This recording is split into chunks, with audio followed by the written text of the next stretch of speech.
বুড়ি magic man.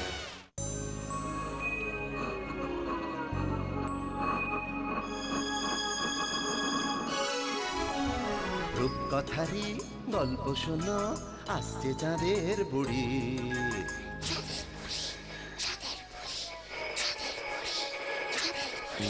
Magic man পৃথিবীতে সঙ্গে এলো তারি।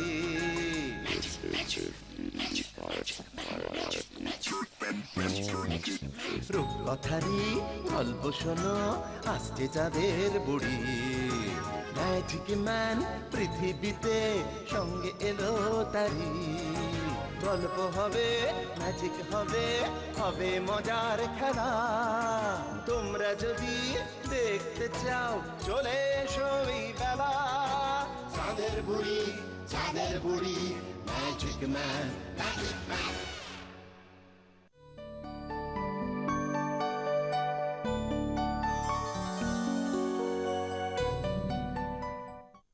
তাতাই, রিমলি, মিষ্টি, পায়েল, মেঘা, তোমরা সকলে কেমন আছো?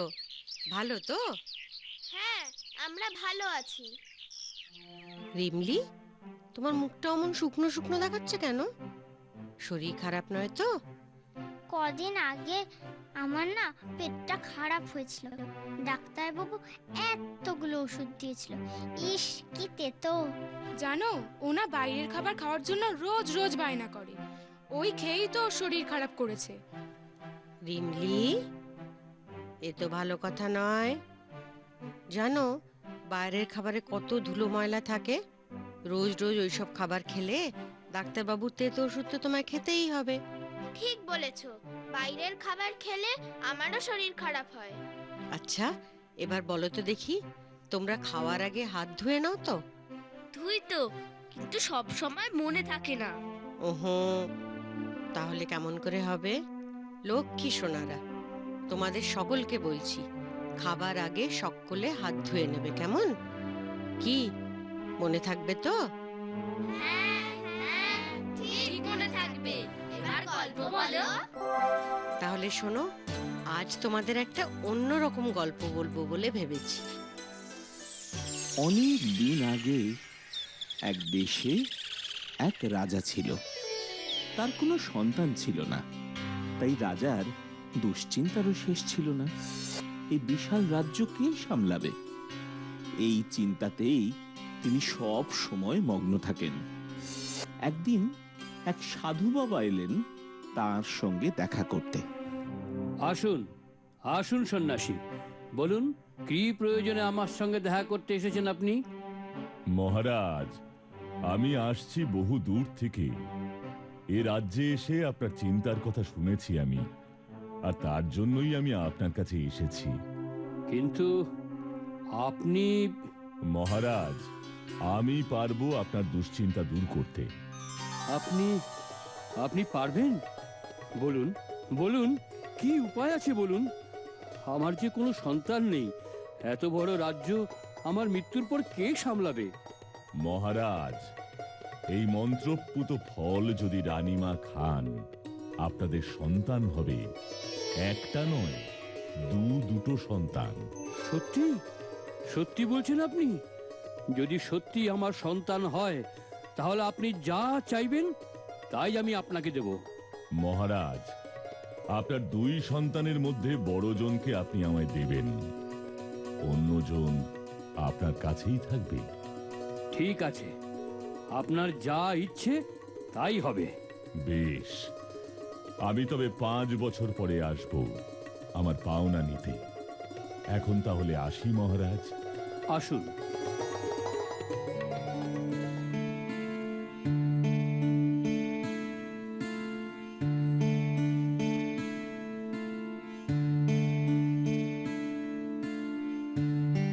রানীমা তো সেই সাধুর দেওয়া ফল খেয়ে নিলেন। তারপর যথা সময়ে তিনি দুটো ফুটফুটে পুত্র সন্তানের জন্ম দিলেন। রাজা রানীর তো আনন্দের শেষ নেই। সারা রাজ্যে খুশির বন্যা বয়ে গেল। দেখতে দেখতে 5 বছর কেটে গেল। সেই সাধুর আসার সময় উপস্থিত হলো। কিন্তু এ কি, 10 বছর হয়ে গেল, সাধুর তো দেখা নেই। একদিন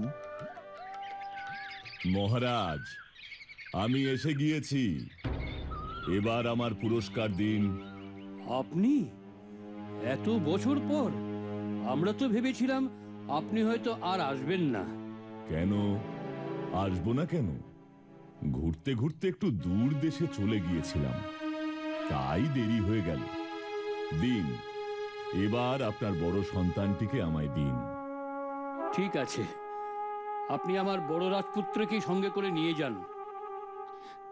সন্ন্যাসী, আজকের দিনটা ওকে আপনি আমাদের কাছে থাকতে দিন।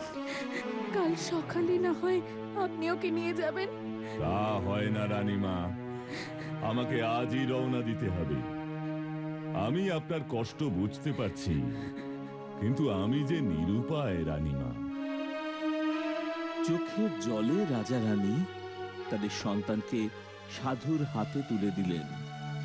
রাজপুত্র রাজপ্রসাদ ত্যাগ করে গেরুয়া বসন পরে রাজা রানীর কাছ থেকে বিদায় নিল। শেষে রাজবাড়ি ত্যাগ করবার আগে সে বাগানের মধ্যে একটা চারা গাছ পুঁতে তার মা বাবাকে বলল, পিতা পিতা, তোমরা দুঃখ পেও না, এই চারা গাছটা হলাম আমি।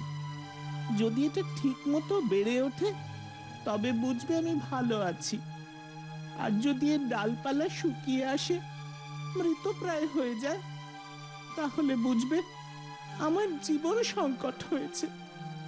তোমরা ভালো থেকো, বিদায়।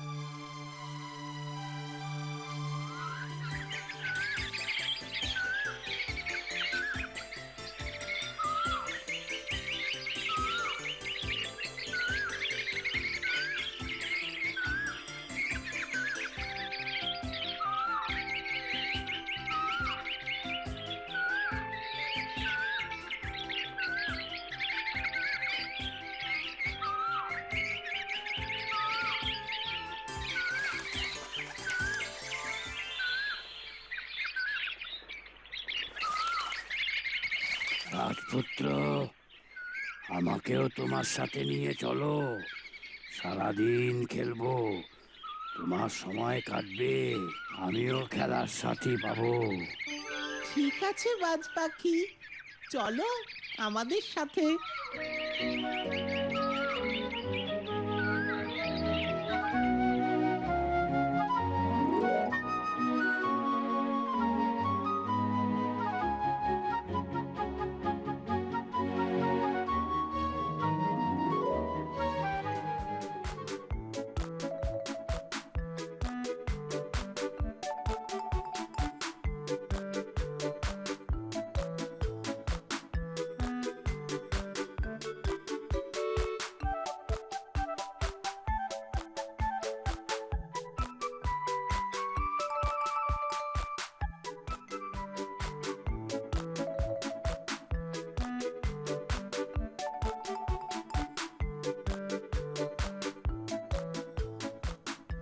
এই হলো আমার কুটির। এখানে আজ থেকে আমার সাথে তুমিও থাকবে। বনের যে কোনো জায়গায় তুমি যেতে পারো, কিন্তু ভুল করেও পশ্চিম দিকে যেও না। ঠিক আছে সাধু বাবা, আমার মনে থাকবে। এসো এসো বৎস, ভেতরে প্রবেশ করো। রাজপুত্র সেই সাধুর সাথে বনের কুটিরে বাস করতে থাকলো। সকালবেলা সে সাধুর পুজোর জন্য ফুল তুলে নিয়ে আসে আর পুজোয় সাধুকে সাহায্য করে। তারপর সারা দিন সে বনের মধ্যে বাজ পাখির সাথে খেলে বেড়ায়। খিদে পেলে বনের ফল পেড়ে খায়। সাধু সারা দিন নানা জায়গায় ঘুরে বেড়ান। দিনের শেষে কুটিরে ফিরে আসেন, তারপর ফলাহার সেরে ঘুমিয়ে পড়েন। এইভাবে তাদের জীবন চলতে থাকে। একদিন রাজপুত্র বাজ পাখির সাথে খেলা করছিল। আজ দেখি আমি উঠতে উঠতে আগে ক্লান্ত হই, না তুমি দৌড়তে দৌড়তে। যে আগে ক্লান্ত হবে সেই খেলায় হারবে। ঠিক আছে, চলো দেখা যাক। আমি জিতবই, জিতবই বাজ পাখি।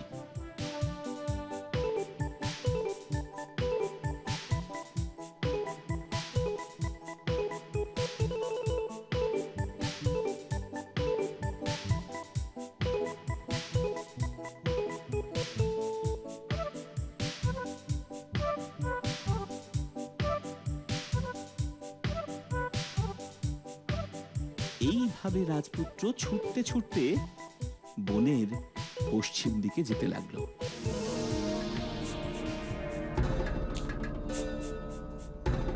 ভুলে গেল সাধুর সেই সতর্কবাণী। বনের যে কোনো জায়গায় তুমি যেতে পারো, কিন্তু ভুল করেও পশ্চিম দিকে যেও না।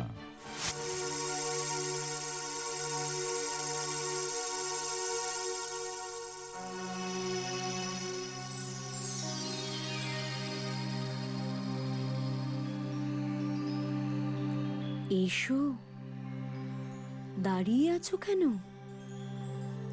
কত দূর থেকে এসেছো তুমি? মানে, তুমি কি করে জানলে আমি অনেক দূর থেকে এসেছি? আমি সব জানি। তুমি তো খেলতে খেলতে এখানে চলে এসেছো, আর যখন চলেই এসেছো তখন আর তো এখান থেকে যেতে পারবে না। এসব কি বলছো তুমি? আমি এখনই এখান থেকে চলে যাব। আমার ইচ্ছের বিরুদ্ধে তুমি এক পাও নড়তে পারবে না। এখান থেকে যেতে হলে আমাকে পাশা খেলায় হারাতে হবে, তবেই তুমি যেতে পারবে। ঠিক আছে, আমি রাজি।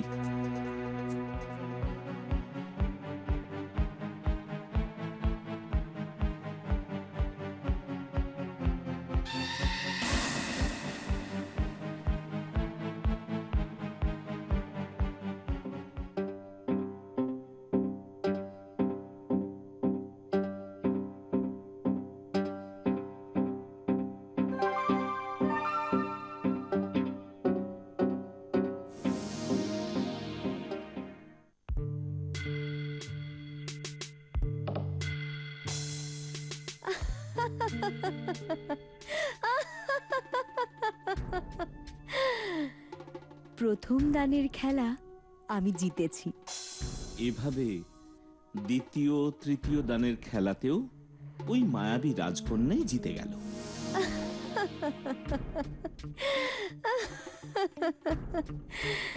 এবারেও আমি জিতে গেলাম।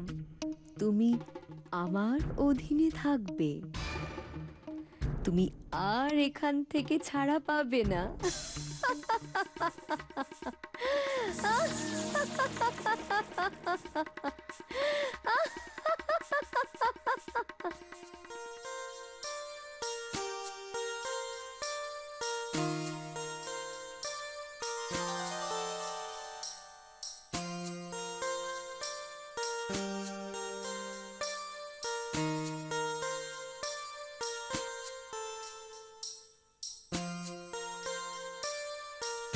ওদিকে তো বড় রাজপুত্রের পোঁতা সেই গাছটা হঠাৎ শুকিয়ে আসতে থাকে। ছোট রাজপুত্র তা দেখেই বুঝতে পারে তার দাদার জীবন সংকট হয়েছে। এ কি, গাছটার এই অবস্থা হলো কি করে? তার মানে নিশ্চয়ই দাদার কোনো বিপদ হয়েছে। পিতা, এই চারা গাছটা হলাম আমি। যদি এটা ঠিক মতো বেড়ে ওঠে তবে বুঝবে আমি ভালো আছি, আর যদি এর ডালপালা শুকিয়ে আসে, মৃতপ্রায় হয়ে যায়, তাহলে বুঝবে আমার জীবন সংকট হয়েছে। আমাকে এখনই যেতে হবে। দাদার জীবন বিপন্ন, দাদাকে বাঁচাতেই হবে।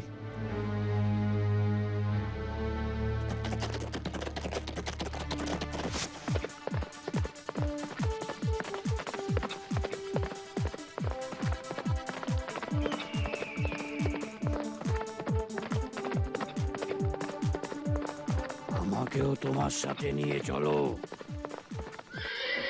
তোমার কাজে আসবো আমি। বেশ, চলো। তবে তুমি কি জানো আমি কোথায় যাচ্ছি? জানি জানি, সব জানি, তোমার দাদার খোঁজে। দাদা কোথায় আছে? কেমন আছে? তুমি কিচ্ছু চিন্তা করো না, আমি তোমাকে নিয়ে যাচ্ছি।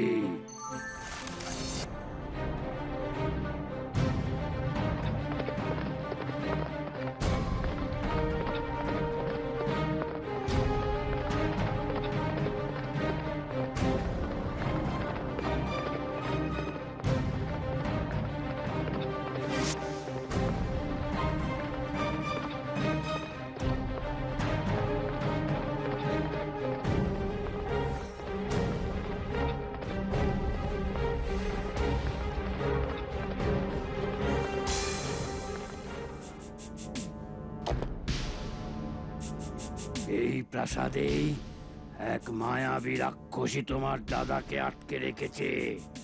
যাও, যাও, ওকে মুক্ত করো। আমি পারবো দাদাকে মুক্ত করতে? আমার আমার ভুলের জন্যই আমার বন্ধু আজ এই প্রাসাদে বন্দী। আমি তোমাকে সাহায্য করব। যাও, যাও তুমি।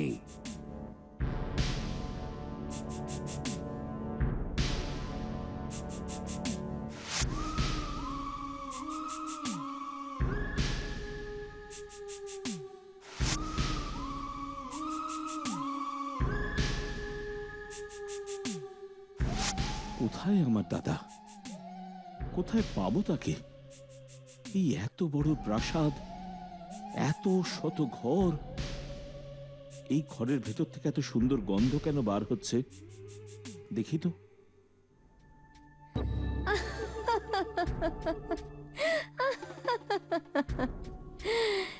দাদাকে উদ্ধার করতে ভাই এলো বুঝি?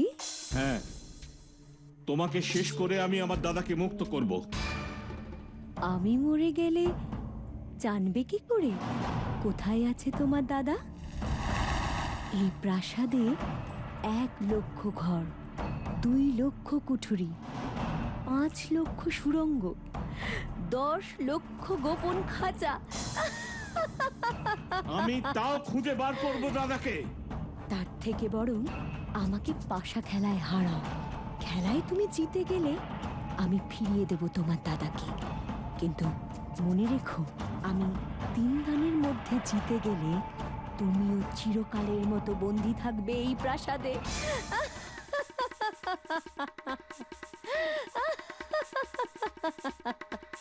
রাজি, আমি রাজি। শুরু হলো আবার সেই পাশা খেলা। প্রথম দান, দ্বিতীয় দান, দ্বিতীয় দানও জিতে গেল রাজকন্যা। এই শেষ দান রাজপুত্র।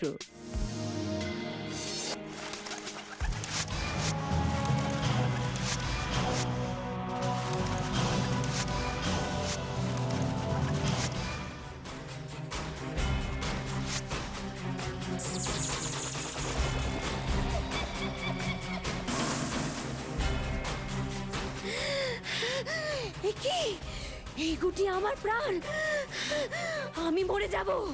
বাঁচাও, বাঁচাও আমাকে। এই গুটি সাধু বাবা পেলে আমাকে মেরে ফেলবে। বাঁচবো না আমি। বাঁচাও, বাঁচাও রাজপুত্র, বাঁচাও। তাহলে তুমি আমার দাদাকে ফিরিয়ে দাও। দিচ্ছি, ফিরিয়ে দিচ্ছি।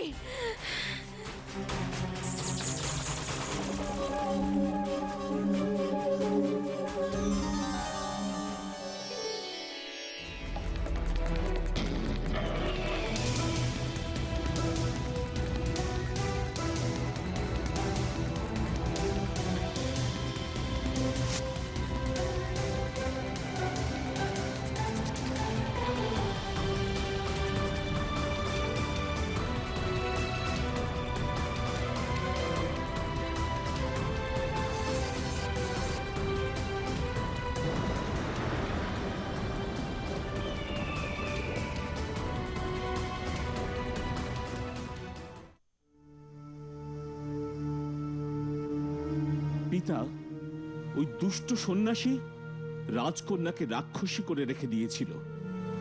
একমাত্র সন্ন্যাসীর মৃত্যু হলেই রাজকন্যা মুক্তি পেত রাক্ষসী জীবন থেকে।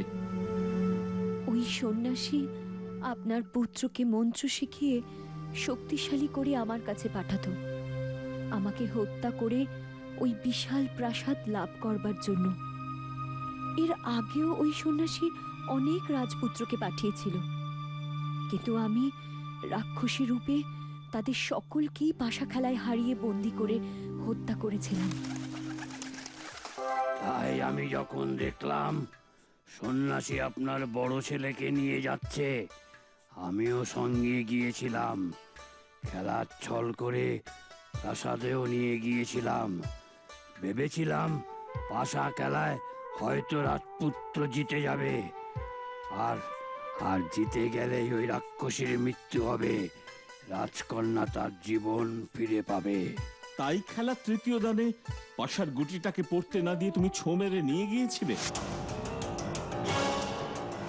কারণ আমি জানতাম ওই গুটিতেই রাজকন্যার মুক্তি আর সন্ন্যাসীর মৃত্যু। আজ আজ সত্যি আমার খুব আনন্দের দিন। আমি আমি আজ আমার দুই পুত্রকেই ফিরে পেলাম। চলো চলো রাজকন্যা, এবার আমরা ফিরে যাই আমাদের প্রাসাদে। না না না, রাজকন্যার সাথে আমি আমার রাজপুত্রের বিয়ে দেব। তাহলে তাহলে আমিও এখানে থেকে যাব। কি মজা, কি মজা, কি মজা!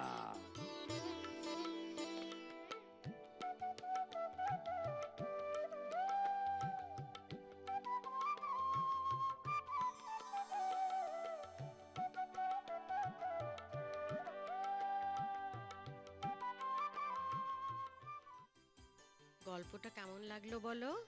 খুব ভালো, খুব ভালো। এবার তো তুমি চলে যাবে চাঁদের বুড়ি। যেতে তো আমাকে হবেই। আমি আর কখনো পার্ক নোংরা করব না। জানি তো সোনা, তোমরা সকলেই গুড বয়। Good girls. সত্যি তো? তাহলে তোমরা সকলেই গুড বয়েজ এন্ড গার্লস, তাই তো? অন্য কাউকেও পার্ক নোংরা করতে দিও না কিন্তু। ঠিক, একদম ঠিক। এবার চলি তাহলে। আবার সামনের রবিবার দেখা হবে। টাটা। Tata tata.